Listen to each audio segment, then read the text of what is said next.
안녕하세요. 지식개혁 한류를 꿈꾸라의 김성윤입니다.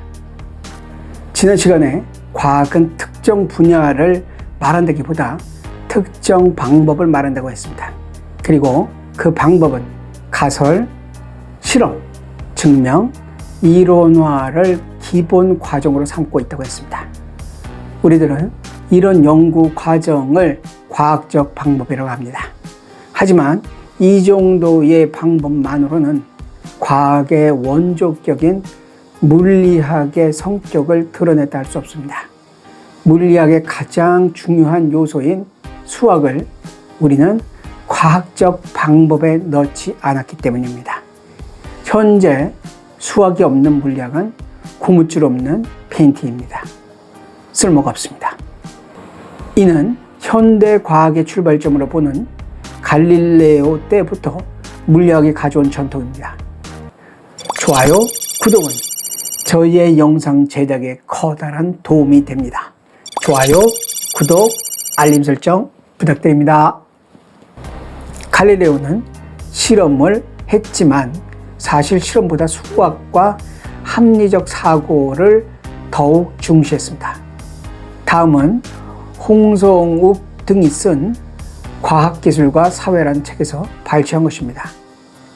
갈릴레오는 1590년대와 1600년대 초엽의 연구를 통해서 아리스토텔레스의 운동 이론이 대부분 크게 잘못되었다고 생각하게 되었고, 수학과 실험을 통해서 자유낙하 운동 법칙과 같은 자신만의 독특한 운동 이론을 발전시켰다.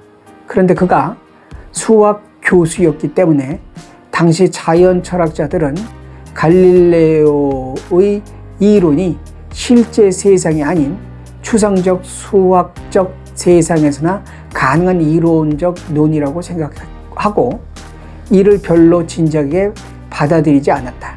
반면 갈릴레오는 세상이 수학의 언어로 씌어졌고 물체의 운동은 수학을 통해서만 가장 정확하게 이해할 수 있다고 믿었다. 그렇지만 그의 이러한 믿음은 소수의 수학자들 사이에서만 그 정당성을 인정받았다. 수학자들의 집단 밖에서는 거의 수용되지 않았다. 그래서 한 자연 철학자, 오늘날로 말하면 물리학자죠. 그는 갈릴레오 자신의 고향에 있었음에도 갈릴레오가 실험을 하기 위해 올라가 본 적이 없는 피사의 탑에 기꺼이 올라갔습니다. 그리고 그는 두 물체를 떨어뜨렸고 무거운 물체가 빨리 떨어지는 것을 거듭 관찰했습니다. 그리고 이를 근거로 갈릴레오를 비판했습니다. 이 비판에 갈릴레오는 자신의 주장을 굽히지 않았습니다. 왜냐하면 그는 자연은 수학으로 씌어져 있다고 믿었기 때문입니다. 그는 다음과 같이 말합니다. Philosophy is written in the great book, which lies before our eyes. I mean the universe. 철학은 우리 눈앞에 놓여 있는 이 대단한 책, 즉 우주에 쓰여져 있다. But we cannot understand it if we don't first learn the language and grasp the symbol in which it is written. 그러나 만일 우리가 쓰여진 언어를 먼저 배우지 않고 그 상징들을 이해하지 못한다면 우리는 우주를 이해할 수 없다. This book is written in the mathematical language, and the symbols are triangle, circles, and other geometrical figures. 이 책은 수학적 언어로 쓰여져 있고 그 상징들은 삼각형, 원, 그리고 기하학적 도형들이다. Without whose help it is impossible to comprehend a single words of it. 이들의 도움이 없다면 우주의 단 하나의 단어도 이해하는 것은 불가능하다. Without which one wanders in vain through a dark labyrinth. 이것이 없다면 사람은 어두운 미로를 헛되이 방황할 뿐이다. 뉴턴도 수학의 신봉자였습니다. 이론 물리학자인 아인슈타인은 말할 것도 없습니다. 뉴턴은 포탄의 운동과 같은 지상계의 역학과 케플러 법칙과 같은 천상계의 천체 물리학을 중력, 즉 만유인력과 같은 하나의 힘으로 종합했습니다. 그러나 만유인력은 뉴턴 당시에도 누구도 그 존재 이유를 알 수 없는 신비한 힘으로 많은 비판을 받은 일종의 믿음이었습니다. 아인슈타인은 만유인력은 공간의 힘에 의한 착시라고 주장함으로써 만유인력이란 것이 믿음일 뿐임을 확정했습니다. 뉴턴은 사고 실험에 주로 의존했던 갈릴레오와 달리 광학 연구에서 특히 많은 실험을 했습니다. 이렇게 뉴턴 물리학에서 수학과 실험은 통합됩니다.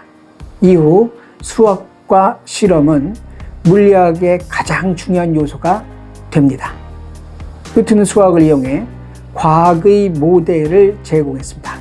그리고 수학을 이용해 물리학을 엄밀성과 명증성을 가진 지식의 상징으로 만들었습니다.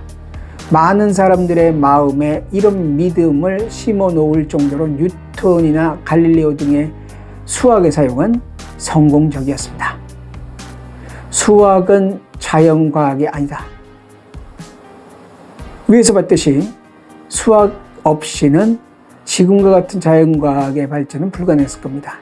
하지만 아이러니하게도 수학은 과학적이지 못한 학문입니다. 서양 철학에서 진리를 정의할 때 쓰는 두 가지 방법이 있습니다. 하나는 대응설입니다. 우리가 갖고 있는 알미, 실제와 일치하면 진리가 되는 것입니다. 이는 과학에서 쓰는 진리 추구 방법입니다. 여기서는 가설이 실험이나 관찰 등의 실제와 같을 때 진리가 됩니다. 그리고 나머지 하나는 정합설입니다. 이는 알무로 제시된 명제들 간에 모순 없이 잘 들어맞을 때 이를 진리로 보는 입장입니다. 이런 진리관의 대표적인 것이 수학입니다. 수학적인 명제 사이에 이처럼 모순이 없고 명제들이 서로 정합적일 때만 진리라고 말한다. 수학적 진리는 경험적 세계에서 평행선이 있든 없든 애초에 설정된 공리들의 체계, 즉 공리계 안에서 모순이 나타나지 않으면 어느 것이나 다 참이라는 것이다. 수학은 참으로 과학과 다릅니다. 하지만 과학, 특히 자연과학은 수학이 없었다면 엄청난 성과를 낼 수 없었을 겁니다. 수학은 불완전하다. 게다가 수학은 그 엄밀성과 명증성으로 고대 그리스의 플라톤뿐만 아니라 근대의 데카르트도 매료시켰습니다. 그래서 데카르트는 수학의 엄밀성과 명증성을 철학에 도입하려고 했습니다. 하지만 수학은 사람들의 이런 기대에 부응하지 못했죠. 괴델은 모든 공리계가 공리만으로 참인지 거짓인지를 결정하는 게 불가능한 명제를 포함하고 있다는 것을 증명했습니다. 다시 말해 어떤 공리에도 불완전하다는 것입니다. 또한 어떤 공리에도 무모순성, 정합성을 증명할 수 없다는 것을 증명했습니다. 이를 보통 괴델의 정리 혹은 괴델의 불완전성의 정리라고 한다. 엄밀한 의미에서 정합적인 진리란 수학에는 없다. 다시 말해 수학은 진리가 아니다. 수학은 장소와 시간에 따라 시대에 따라 달라지지 않습니다. 수학은 자체의 논리가 있습니다. 다시 말해 수학은 경험에 의존하는 학문인 과학이 아니라는 것입니다. 그러면 우리는 다음과 같은 질문을 하지 않을 수 없습니다.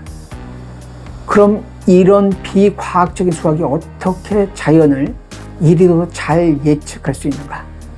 사실 여기에 대해 아직도 별 신통한 답을 찾지 못하고 있습니다. 게다가 이 동영상에서 다루기에 또 저의 능력상으로도 부담스러운 주제입니다. 그래서 책을 추천하는 것으로 마무리하겠습니다. 세계적인 수학자인 이안 스튜어트가 쓴 자연의 수학적 분석으로 원제는 Nature's Numbers입니다. 두산동에서 1996년에 나온 책입니다.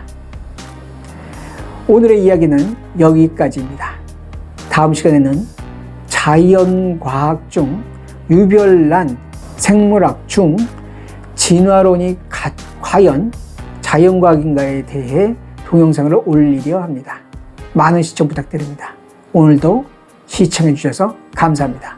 다음 시간에 뵙겠습니다.